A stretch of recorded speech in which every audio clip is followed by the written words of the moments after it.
Soy conocida como María Antonieta de Austria. Nací el 2 de noviembre de 1755 en Viena, Austria. Fui la 15ª hija de la emperatriz María Teresa I y Francisco I. Tras la Guerra de los 7 años, para mi madre, se convirtió en algo primordial preservar la alianza entre Francia y Austria, y decidió que yo sería quien afianzaría la alianza casándome con el delfín Luis Augusto, heredero al trono francés. El 17 de mayo de 1770 me casé con Luis Augusto en Versalles. En mi llegada a Francia no fui muy bien recibida e intentaba adaptarme a las costumbres locales. Para evadirlo me concentré en la moda y empecé a ser conocida por las grandes fiestas y partidas de cartas donde se realizaban fuertes apuestas. Los primeros años la pasé ajena a los compromisos, pero tras la muerte de Luis XV, mi esposo Luis Augusto lo sucedió en el trono, convirtiéndome en la reina consorte de Francia a mis 19 años. No éramos el mejor matrimonio, ya que nuestros caracteres no eran muy compatibles. Habían pasado 7 años y no teníamos hijos, pero en 1778 di a luz a mi primera hija, María Teresa. Luego a mi segundo hijo, Luis José Javier Francisco, el tan anhelado delfín de Francia. Después nació mi hijo Luis Carlos y por último mi pequeña María Sofía, la cual murió cuando tenía 1 año de edad. Nunca abandoné las hermosas veladas y grandes fiestas en el pequeño Trianon, un palacio construido especialmente para mí. En la década de 1780, el gobierno francés estaba lleno de problemas financieros y malas cosechas. Desde ese momento, mi estilo de vida extravagante se hizo un tema muy popular. Las críticas hacia mi persona empezaron a aumentar y en 1785, un malentendido por un carísimo collar hizo que el odio del pueblo francés aumentara hacia mi persona. Fui considerada culpable de algo que no cometí. Cuando se estaba desatando la Revolución Francesa, se difundió mi famosa frase "que coman pasteles", la cual pronuncié cuando la gente del pueblo estaba protestando frente a Versalles porque no tenían harina para hacer el pan. El 14 de julio de 1789, el pueblo francés asaltó la prisión de la Bastilla, y el 6 de octubre de ese mismo año, una multitud se congregó frente a Versalles exigiendo la expulsión de mi esposo y de mi persona. Intenté colaborar con mi esposo en el gobierno, pero era demasiado tarde. Después de que se declaró la monarquía constitucional, mi familia y yo intentamos huir en 1791, pero fuimos capturados y hechos prisioneros.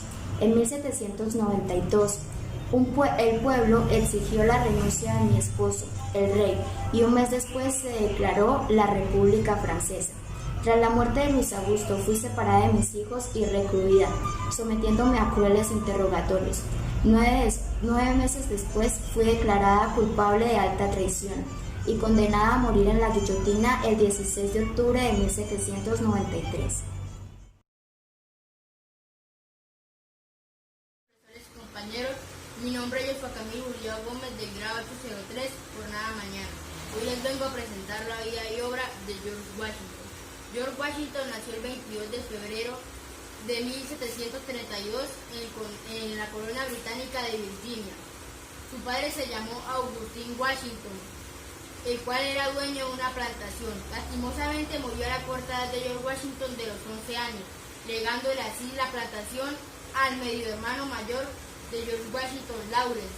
Como todo hacendado rico, Augustine Washington quería enviar a George a estudiar a Inglaterra. Lastimosamente esto no se pudo, ya que murió, y George Washington dejó sus estudios a los 15 años.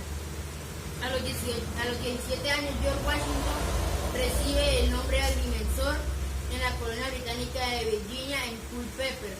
Gracias a esto y a todos sus amigos en las grandes colonias y en el gobierno, recibe el puesto a cargo del ejército de Virginia en la guerra contra los franco-indios o Guerra de los 7 años.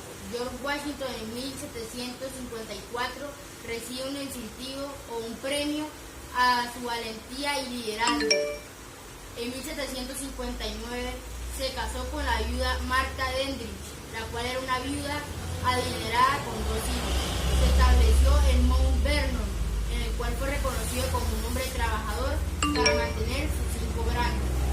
Cuando estalló la revolución de las 13 colonias británicas, recibió el puesto a cargo del ejército continental, el ejército cual peleó por la independencia de Gran Bretaña. Aunque perdió más guerras de las que ganó, George Washington fue reconocido por realizar la táctica o formación con la cual ganó en Yorktown en el verano de 1781. Cuando termina esta guerra, George Washington tiene la grandiosa idea de renunciar a su cargo o puesto militar, haciendo que el gobierno cambiase, que el Estado civil tomara control sobre lo militar. Lastimosamente, su retiro no dura mucho, ya que en 1787 recibe una carta para presidente de gobernación de Estados Unidos.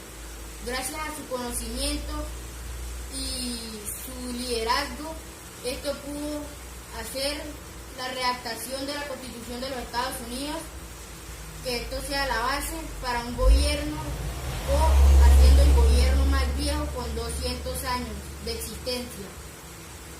En 1789, George Washington es elegido como presidente por voto unánime, pero George Washington recibe su último mandato y cumpliéndolo pasando su cargo y mandato a su compañero John Adams, retirándose a su pueblo y a sus granjas en Mount Vernon, donde residió y permaneció como campesino trabajador y adicto a la ciencia y sus nuevos descubrimientos, abriéndose a un nuevo negocio que fue la destilación del whisky.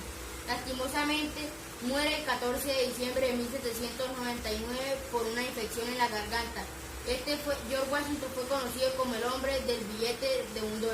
Muchas gracias.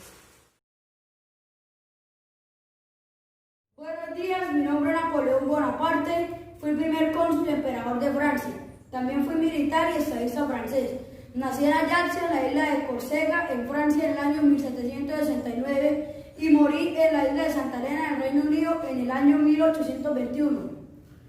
Fui general republicano durante la Revolución Francesa, artífice del golpe de Estado del 9 de noviembre de 1799. Me convertí en primer cónsul de la República el 11 de noviembre de 1799 hasta mi proclamación como emperador de los franceses el 18 de mayo de 1804. El 18 de mayo de 1805 fui coronado rey de Italia. Ostenté ambos títulos hasta el 11 de abril de 1814. Fui un genio indiscutible del arte militar y estadista, con ambiciones imperialistas que me llevaron a intentar el dominio de Europa. Construí un imperio bajo los patrones franceses.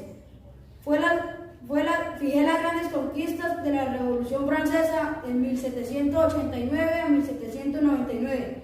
Doté a mi país de una estructura de poder sólidas y estables con las que se ponía fin al caos político precedente de la Revolución Francesa.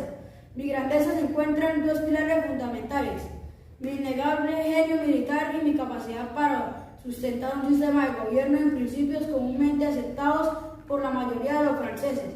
Contribuí con grandes cosas en el ámbito económico, político y administrativo de Francia. Intenté conquistar Siria, Egipto, España, Italia, el Reino Unido y por poco conquisto Moscú. Si no hubiesen sido por los países aliados, no hubiese perdido en Waterloo. Gracias. Buenos días, mi nombre es Christopher Martínez Suárez del grado 803 y hoy vengo a contar la historia de Maximilien Francois Marie Isidore de Robespierre, más conocido como Maximilien Robespierre.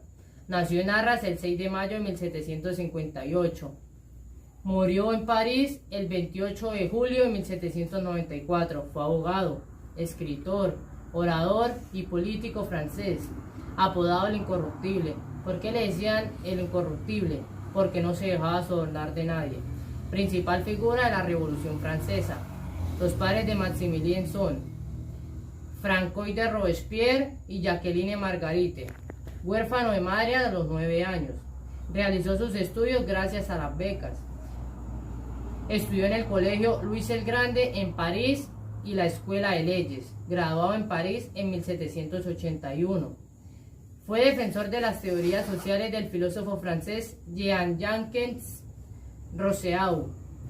Instauró el régimen del terror en Arras y Artois, defensor de las ideas liberales. Propuso la ley de 1791 que prohibía reelegir los diputados. Fue un hombre íntegro, virtuoso y austero.